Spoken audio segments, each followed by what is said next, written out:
avec vous ce soir, parce qu'on a entendu Olivier Marleix, on a lu hier sa déclaration hier soir, satisfait d'avoir été entendu sur le rythme de la réforme et les petites retraites. Est-ce que ça veut dire que les jeux sont faits et qu'on peut considérer qu'une grosse partie des députés LR vont voter cette réforme, Madame Louwagie? Je crois que les jeux ne sont pas faits. Il y a eu des annonces d'un dispositif général avec des généralités, des grands axes qui ont été annonces effectuées par la Première ministre. Effectivement, nous sommes satisfaits parce que la Première ministre, le gouvernement, a renoncé à une brutalité dans cette réforme qui était de prévoir un relèvement de l'âge à 65 ans en 2027. Ouais. Donc c'est vrai que nous sommes satisfaits, 63 ans 2027, quelques années plus tard 64 ans, voilà, cela nous satisfait. Nous avons d'autres points de satisfaction également, je pense notamment aux petites pensions. Oui. Si la Première ministre, le gouvernement très vite avait évoqué un relèvement de ces petites pensions à 1 200 €, 85% du le SMIC. minimum contributif.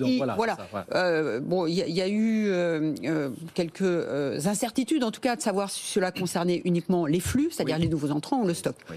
Depuis hier, c'est un petit peu éclairci, et là, nous sommes satisfaits parce qu'effectivement, c'était un point fort. Nous avons d'autres points forts, notamment qui concernent la durée des cotisations, point qui a été retenu déjà pour les moins de 20 ans, qui fait que une personne qui commence à travailler et qui travaillera 44 ans pourra prendre sa retraite. Audrey. Mais alors, ce que vous nous dites, c'est que finalement, c'est un texte satisfaisant, qui respecte le pacte social et que vous allez voter avec conviction au Parlement. Alors, c'est un texte satisfaisant sur un certain nombre de points. Il reste un certain... C'est un texte très technique, en fait. Regardez, quelques points pour la soif, donc c'est ça qu'il faut comprendre, Madame. Il reste des points, par exemple, la question des pensions de réversion.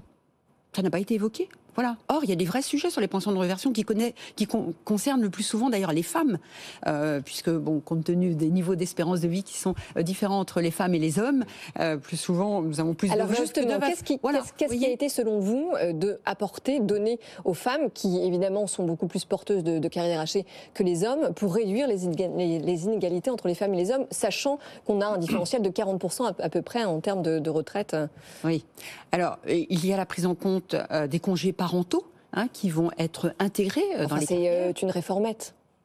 Oui, rien n'est une réformette, parce que je crois qu'il faut pouvoir avancer sur un certain nombre de dispositifs. 4 trimestres. Après, en plus. Il y a un certain nombre, oui, mais c'est déjà 4 trimestres en plus, et quelquefois ça apporte oui, mais est-ce que c'est ça qui va réellement réduire cet écart de 40%? Non, je ne pense pas. On a déjà un écart, c'est un autre sujet, sur les salaires. Évidemment. Voilà. Et je dirais, si on voulait rétablir l'égalité, il faudrait déjà agir, et c'est un vrai sujet sur lequel nous ne parlons pas assez, parce que nous en parlons de manière très ponctuelle, mais je pense que ça devrait être un combat de toutes et de tous chaque jour.